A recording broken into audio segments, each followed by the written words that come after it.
Kadosh Boker Or Nu Perek Masechet Gittin Daf Bet Amud Aleph 82a Perek Shi, the 9th chapter. Hamgareshet Ishto, somebody that comes and he divorces his wife. Amal and he tells her, Harei Mutel El Chol Adam Ella Leploni. You're permitted to everybody except for this guy. Why? It's his worst enemy, and he already suspects her of infidelity. So he says you're permitted to everybody except for this guy. Rabbi Eliezer Matir. Rabbi Eliezer says she's permitted to everybody except for that guy. Chachamim say it's going to be asur.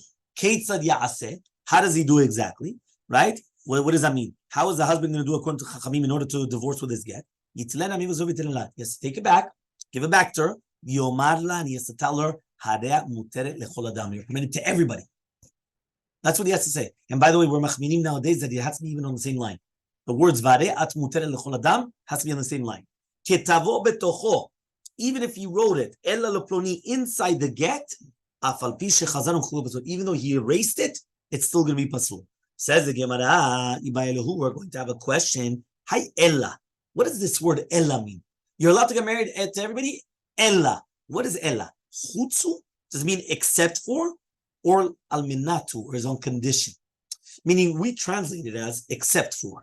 But does that word really mean except for? Or does it mean on condition? Right? So says the Gemara, right? Why? Because if the kavanah is that he's saying that the get is only on a certain, meaning he's putting like a boundaries on the get, right? So therefore, and according to that person, he's not going to be divorced for that person. Or maybe the kavanah is, it's a condition, meaning you're divorced as long as you don't get married to this guy. But if you get married to this guy, then the get is annulled. So says the Gemara, chutzu, it means except for. And on the except for, that's a machlok between Rabbanan and Rabbi Eliezer. Because he left her over something in a get. What does that mean? When you give a get, it has to be sefer kritut. It has to be something that cuts off completely. If you're holding her by the string, remember the case of the holding her by the string, because she can't get married to somebody, so that means it's not a get. So he says, aval, however, though, alminat, if some condition, module, they agree to her. They agree to him. They agree to Rabbi Eliezer, the Bemet, he's allowed to do that.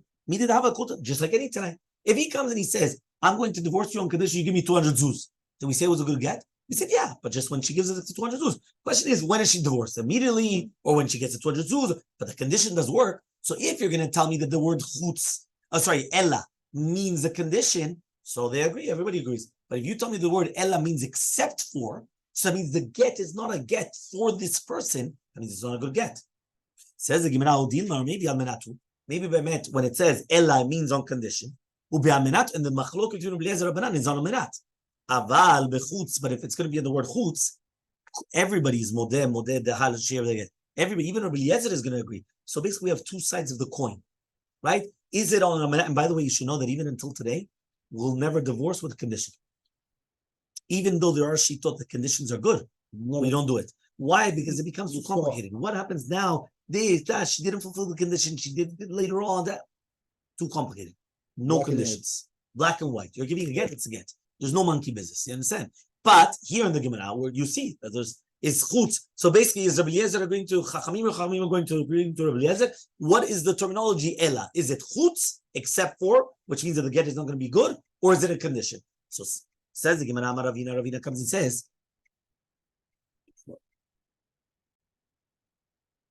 so says the Gemara, right? Ravina comes and he says, Tashema, we're going to try to bring a proof. All the houses are going to be mitameh b'negaim with tzarat. Ella shelovdei kochavim.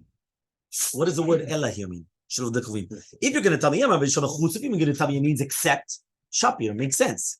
But if you're going to tell me alminat on condition, alminat lo mitamu batei avdei kochavim. This is what? You're going to say, on condition that batei avdei kochavim are not going to become tameh, then the batei Yisrael are going to become a tameh. But if it's going to be matameh batei avdei kochavim, then it's not going to be matameh batei Yisrael. What's going on then? It has to be the word ella means except. And furthermore, batei avdei kochavim by the goyim, they're not metameh. Fatani, we learned in the bright. Amenatati negatzav bevet eretz achuzatchem metameh b'negaim. V'em batei avdei kochavim, only eretz achuzatchem, your houses become tameh of the not of the kochavim.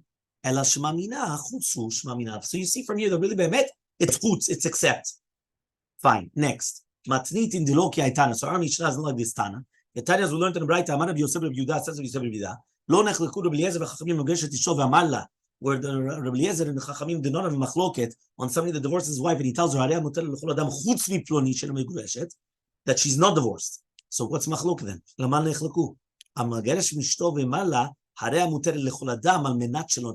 al menat. Meaning chutz, everybody agrees.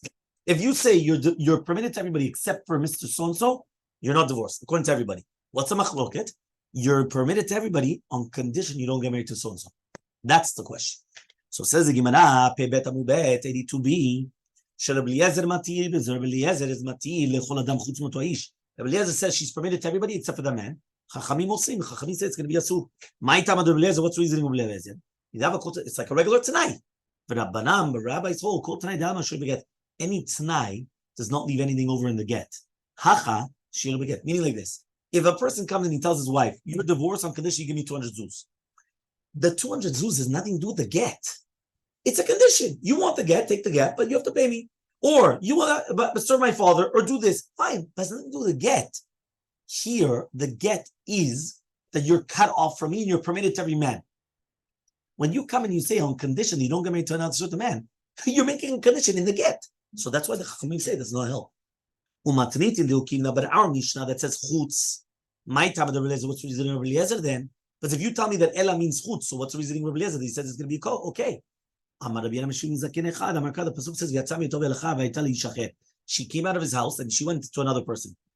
Even if it wasn't permitted only to another person, she's going to be divorced. And according to the rabbis, when it says ish, leish acher, it's to every single man.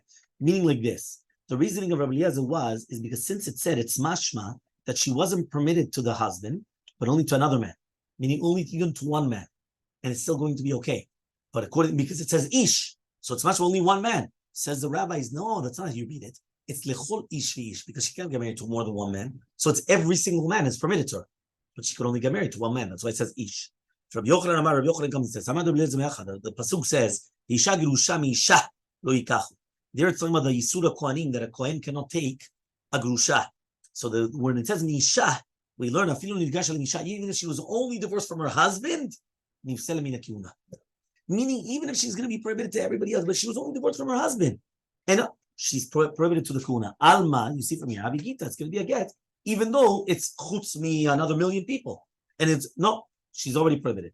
Rabbanan, but according to the rabbis, the Yisur Kuna Shane. The Yisur of Kuna is completely different. Because we know that the Yisur of Kohanim, they're not allowed to get married to anybody, so it's a completely different halacha. So by Rabbi Abba asked the following question: Kiddushin hech, right?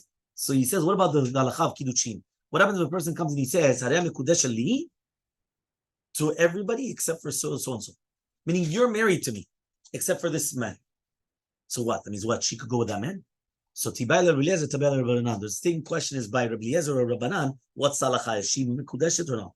Tibai Rabbi Eliezer, that's a good question according to Rabbi Eliezer. Rabbi Eliezer acha, ela mishum dichtiv v'kai, because it's written in the pasuk, right? Why? Because it says la'ish acher or mi'isha. Aval hatam by kiddushin, it's a kinyan me'al b'ayin. You need a good kinyan, and here you don't have a kinyan gamur, because here it wasn't for him only. It was there's another guy also involved.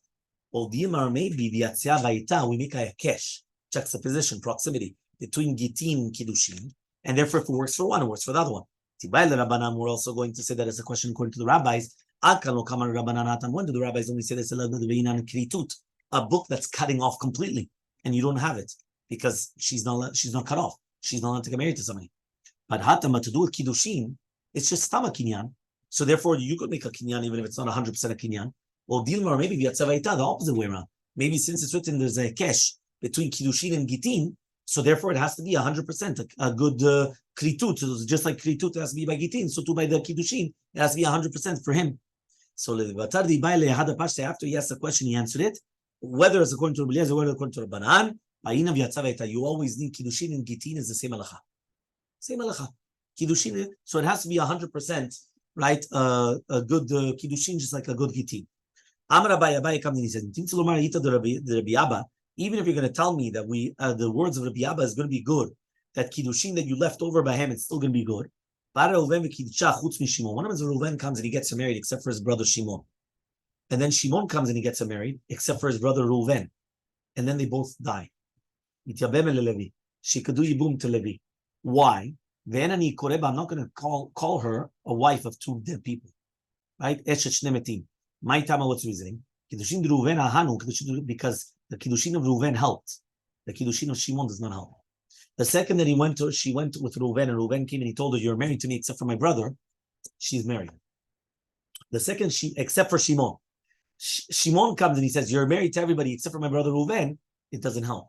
So therefore, if they both die, she has to do yibum to Levi because she was 100% married to Reuven. The Kiddushin of Shimon does not help.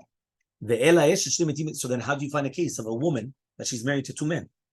And therefore, since she's married to two men, you can't do yibum. What's the case then? How do you have such a case that she's married to two men? Okay, go for example, Reuven came in Shkicha chutz mi Shimon. Reuven came and he got married except for Shimon. And then Shimon came and got married Stam. The Kiddushin of Reuven prohibited her on to the entire world, except for Shimon. And the Kiddushin of Shimon prohibited her on to Reuven, to her first husband. That means each time there was a new prohibition. It was an adding on a prohibition.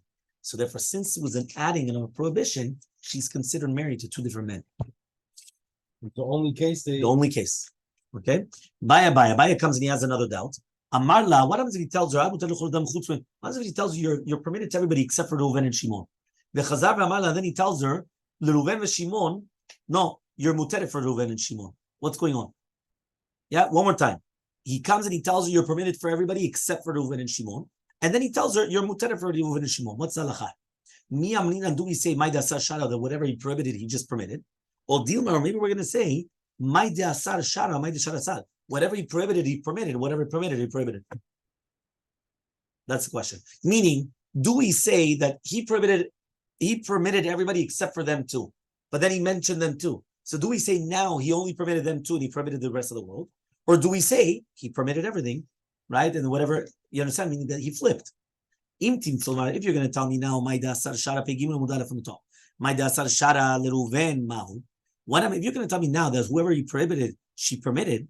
What happens if she only went and she said haram el leruven, the Reuven v'adin Shimon? And do we say it's Reuven and the same halacha applies to Shimon? And the reason why he said Reuven was because he started with him. Well, Dima dafka Reuven and not Shimon. So then we're going to have a few sfekot, and then the Gemara is going to answer Teiku and all these sfekot.